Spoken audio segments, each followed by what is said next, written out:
Salut tout le monde les amis, j'espère que vous allez bien, que vous avez passé une bonne soirée en tout cas. Nous sommes le lendemain, alors oui je sais, hein, j'ai oublié de vous mettre la foot zone de Silon City, j'en suis vraiment désolé, hein, je vous l'ai fait à 23h14, j'étais tellement concentré à l'idée de suivre le match entre le Paris Saint-Germain et Liverpool que j'ai oublié tout simplement de vous faire le match entre, de vous mettre en ligne. En fait c'est même pas que je vous l'ai fait, hein, c'est que j'ai oublié de le mettre en ligne.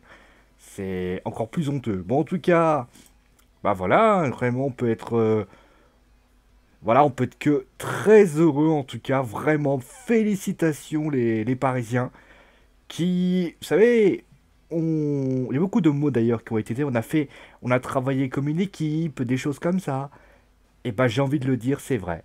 Paris s'est comporté comme une équipe, a fait preuve de solidité, a fait preuve de solidarité, et j'ai adoré ce match, en tout cas du côté du Paris Saint-Germain. Surtout qu'on disait souvent que les Parisiens ces dernières semaines étaient un petit peu nonchalants, notamment contre Monaco. Après, il y a eu Toulouse ce week-end. Et bah finalement, il faut l'avouer, ça a été un super match de la part des Parisiens qui ont mis du cœur, de l'envie. Et c'est là qu'on voit justement les grandes équipes. Bon, en tout cas, bien évidemment, on va bien sûr parler de ce match, on va dégriffer, décortiquer, analyser ce match en long, en large et en travers. On va commencer rapidement, bien sûr, à vous faire le résumé de la rencontre, avec donc cet homme qui est longtemps décrié, mais qui finalement s'en sort, avec notamment le premier but parisien, un but signé Juan Bernat. Donc c'était sur un côté, donc il y a eu un Juan Bernat qui profite justement des errements de la défense de Liverpool pour marquer le premier but. Liverpool va tenter un peu de réagir, mais sans succès. Nous sommes à la 37e minute.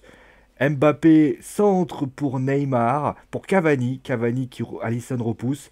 Pas Neymar qui reprend le ballon et qui frappe 2 buts à 0. Et on se dit voilà que les Parisiens vont être pas tranquilles, bien évidemment, parce que les choses seront guère difficiles. Eh bien, nous sommes à la 45e minute. Di Maria, petit ballon en profondeur pour Angel Di Maria. Et à ce moment-là, il se passe que, et oui, il faut le dire, il se passe que, eh bien, Di Maria fait un tacle étonnant. Voilà, c'est le mot. Le tacle est étonnant. Il prend la jambe, il faut le dire, la jambe de. Alors, le nom du joueur, je me souviens plus. Il prend la jambe du joueur et malheureusement, eh bien, vous l'avez compris, penalty pour nos chers amis pour les joueurs de Liverpool. Milner, tout simplement, offrira dans ce moment-là l'espoir, mais cette équipe parisienne a été solide durant cette rencontre. Il faut le dire, hein, clairement, c'est pas le match où tu vois des multitudes d'occasions, des choses comme ça. Même si Paris s'est créé quand même plus d'occasions, on a vu quand même une possession de balle, surtout du côté de Liverpool. Et finalement, eh bien, du côté de Liverpool, eh bien, c'est la défaite. La défaite à nouveau. C'est trois défaites quand même. Et Liverpool va devoir eh bien, se battre. Alors qu'on pensait que ça allait peut-être être facile du côté des Reds de Liverpool. Et bien finalement, c'est eux qui vont devoir se battre, tout comme le Paris Saint-Germain. Si Paris gagne et donc réussit à se... Ils devront, eh bien, tout simplement, gagner. Et donc voilà, c'est étonnant. Moi, je pensais vraiment pas que ça allait arriver. Je pensais vraiment pas que ça allait être la situation. C'est Mané d'ailleurs. C'est Mané qui a été fauché par Di Maria. Donc rapidement, le classement, on va le rappeler. Donc Naples, avec sa victoire contre le Belgrade, à 9 points. Paris est à 8 points. Liverpool est à 6 points. Et Belgrade, donc, est à 4 points. Alors, vous avez compris, hein, si Paris gagne contre Belgrade, Paris donc enregistrera donc sa victoire sa victoire et donc sera qualifié pour les huitièmes de finale de la Ligue des Champions. Naples, eux, sont a priori déjà qualifiés. Donc Belgrade, eux, jouera l'Europa League avec Liverpool. Donc tout le monde a encore ce groupe. Le groupe est encore avec beaucoup d'enjeux, pour ainsi dire, avec ça. C'est pas du tout français ce que je viens de dire. On va donc commencer bien évidemment par parler de ce qui s'est passé donc par rapport à la prestation globale. Vous avez compris, il est l'heure maintenant de parler de la prestation globale des Parisiens. Et il faut le dire, Paris a été héroïque. Parce que oui, la première mi-temps, si alors Paris fait une très bonne première mi-temps, avec notamment un système que j'ai trouvé très étonnant, un système hybride. D'abord, je tenais à le dire, on peut critiquer peut-être Thomas Tuchel, peut-être pour pas mal de choses, mais c'est un entraîneur qui porte ses couilles et qui a réussi, qui fait des choix et qui finalement sont des choix payants. On le voit notamment par la décision de mettre. D'abord, par exemple, le cas de Marquinhos au milieu de terrain. On s'est tous dit, voilà, ça va être un système. Non, il a fait un système hybride où Marquinhos était un milieu de terrain quand il était en phase offensive et aussi un joueur qui était en 5 donc en 3-4-3 quand ça passait. Et ça, c'est vrai que ça a beaucoup aidé les Parisiens avec un autre défenseur.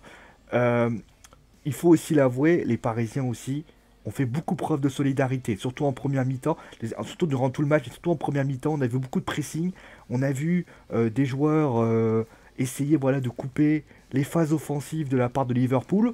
Moi, j'ai pas trouvé un Liverpool offensivement si fort que ça, chose qu'on aurait pu imaginer.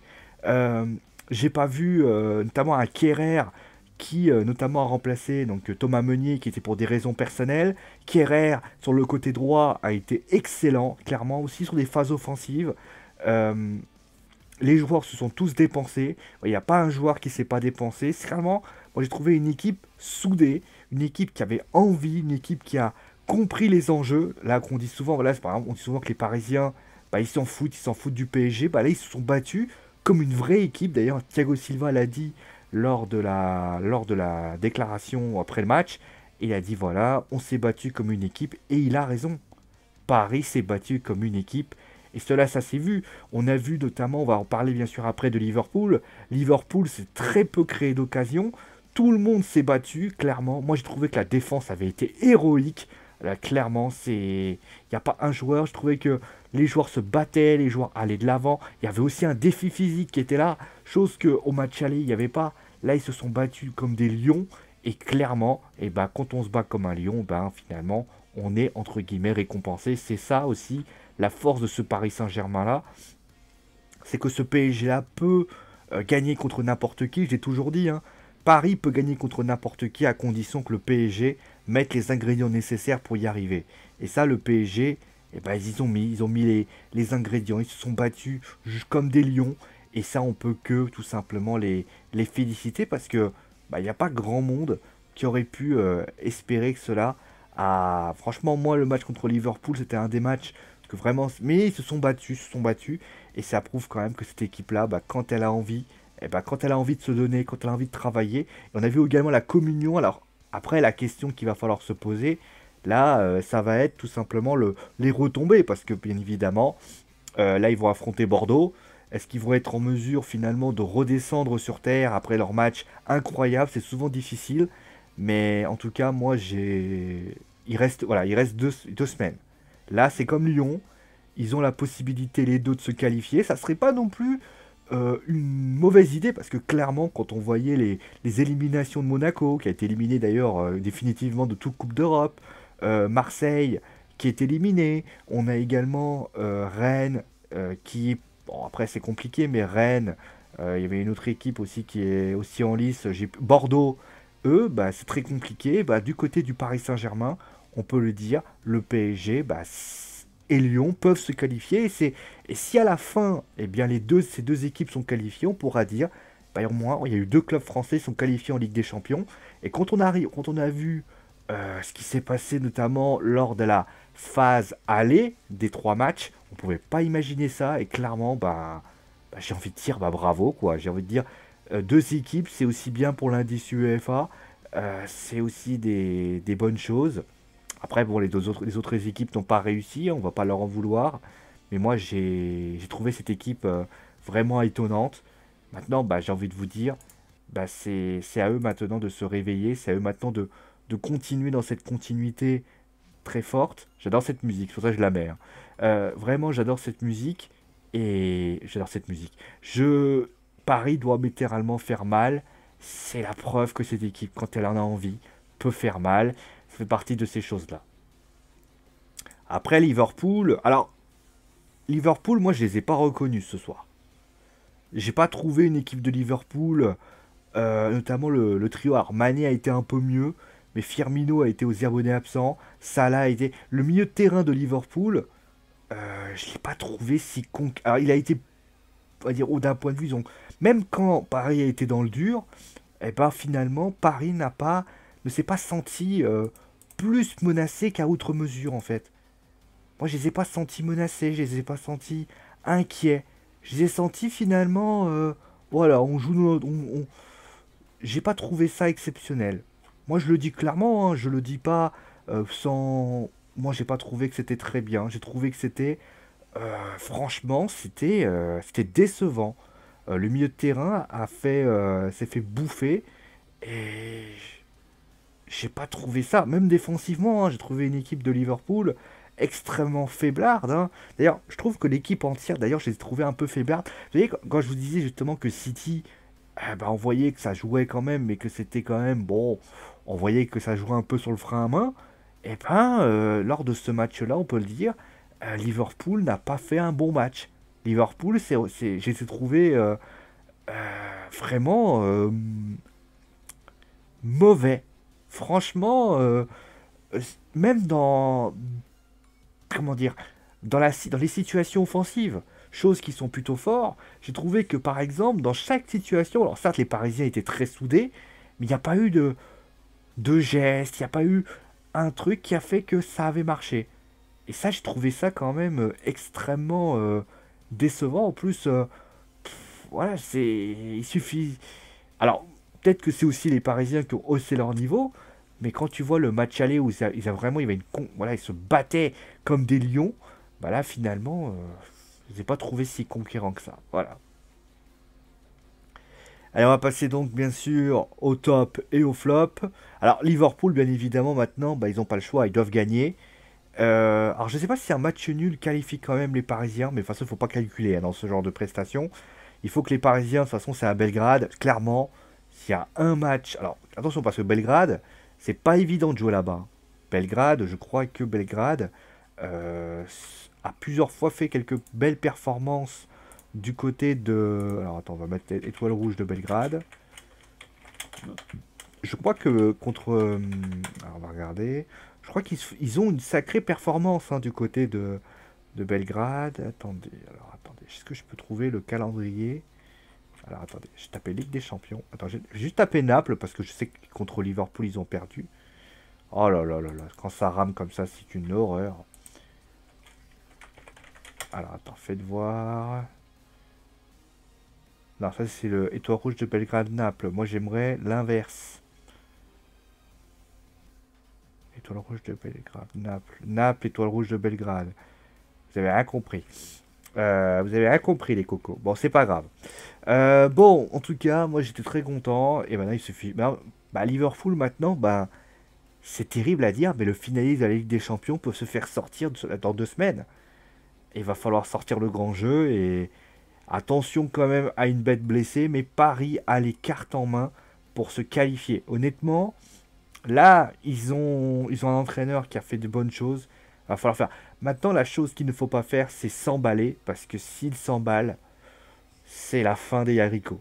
Clairement. Alors, passer au top et au flop.